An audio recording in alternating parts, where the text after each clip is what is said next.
What does loving yourself look like? I can tell you what loving myself looks like, but I can't tell you what loving yourself looks like. Loving myself looks like you gotta take yourself out the picture. Right? You gotta take yourself, your mind out the picture. I'm doing this for a reason. You gotta do this, right? As humans, I think we can get so selfish at pointing the finger at so many other factors to why everything is going wrong and to why everything is going wrong. But every time you point your finger at the reason that stuff ain't working, you're giving that thing power. You blaming your past. You giving your past power. You blaming that person. You giving that person power. You blame the weather bad, so I can't do something. You blaming the weather, like you giving the weather power. You not. The more you point the finger at why something isn't working, the more power you give to that external factor. If you take yourself out the frame and look at the picture, you're gonna see what's really wrong, why it really didn't work out. I think we tend to, it's natural, we tend to put the blame on everything else, we tend to put the blame on a bunch of external factors that we can't control. How about the things we can control? What things could we have controlled that we didn't do the right way? How about that? We want to blame all these other factors, but what have we done that we were in control of that we didn't do the right way?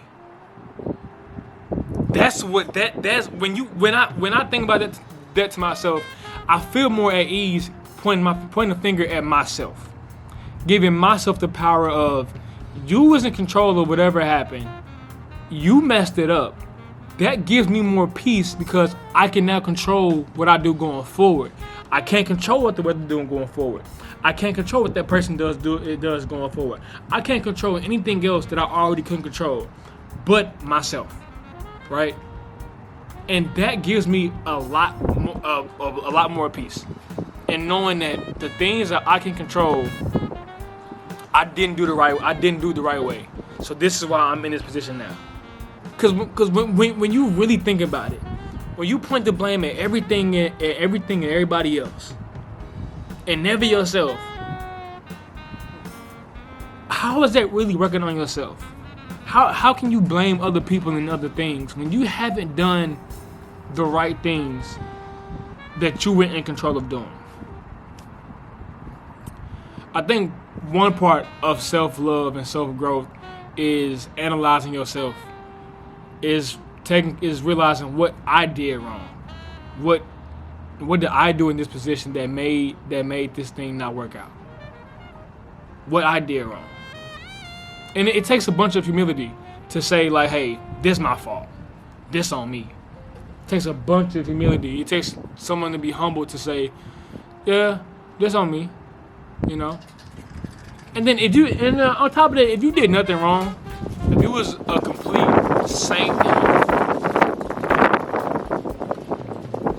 if you did nothing wrong, then ain't nothing to hang your head about. But I doubt that's the truth. Nobody's perfect. I said I doubt that's the truth.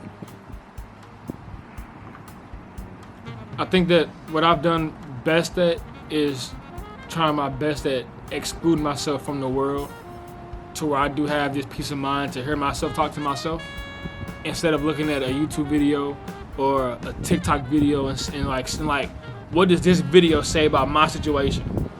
Like, we sometimes go to other people, whether that be friends, family, videos on the internet about, what does this person say about my situation? Like, it's not the same. It's not the same. What's today? Today is December. What's today?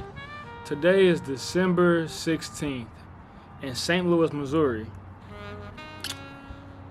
And it is 62 degrees and sunny. I'm not gonna complain. I like the sun. I like good weather. And the good thing about good weather in the later months of the year is ain't no bugs around, ain't no wasps, ain't no bees. So I get to really be outside and have some good weather and just chill to myself and just relax. I can't tell, I don't know if I've spoken on this before, but being patient is so key to attaining the blessings you do get. I say that because sometimes the thing you want may be for you, but if you aren't patient enough for it and you try to force it, it can end up running from you. You may get that thing and you may end up messing it up. You may not know how to attain what you're praying for in that moment, and that's why God isn't blessing you with that thing that you're praying for. I would say it's definitely a suffering time when you're being patient, because if you're being patient with the right intentions. Like, for example, I always talk about me, like, obviously because it's my channel. I talk about me and how me indulging back into my sin is my default setting. That's my default setting when things aren't right.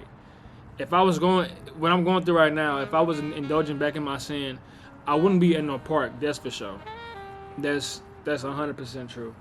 But the fact that I see better for myself and I want better for myself, so I'm having to take these small steps daily to improve myself, which doesn't always feel the best. Like, people talk about isolation, being by yourself, really, focusing on yourself. It's actually a very patient, boring process. Like, you're gonna fall in love with it when you find things to do that you enjoy, but it's a very boring, slow process. You're not dependent on nobody being with you. You're not dependent on this thing, this vice, helping you get through it. Like, you really gotta sit down and talk to yourself and talk to God and be like, okay, what do I want for myself? And God, what are you telling me I should do in this season of my life? I've never in my life had a season like this. Never.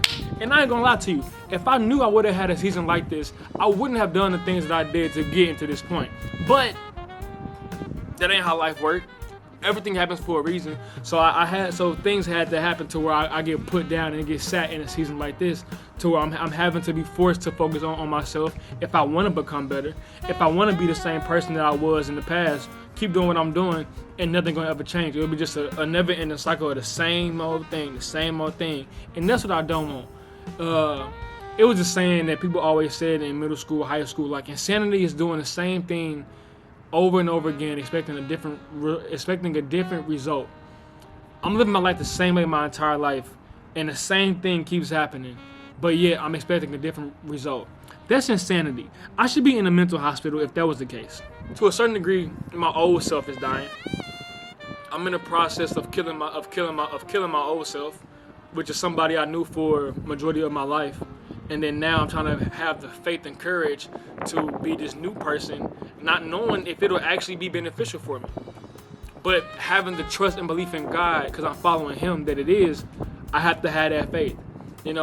It's very strong as a Christian to believe in something or someone you've never seen before, someone you've never verbally heard from, someone that's not tangible. Like, it's easy to have trust and faith and belief in somebody you see every day and talk to every day, but even those people are gonna betray you. I found myself being selfish in the fact that because I know he does miraculous things, that He'll just grant me everything that I want. And sometimes out of grace He does do that, or He gives me a blessing, like, a blessing I shouldn't have received, Or sometimes He grants me grace when I have messed up and I don't get punished for it, So I know He's there.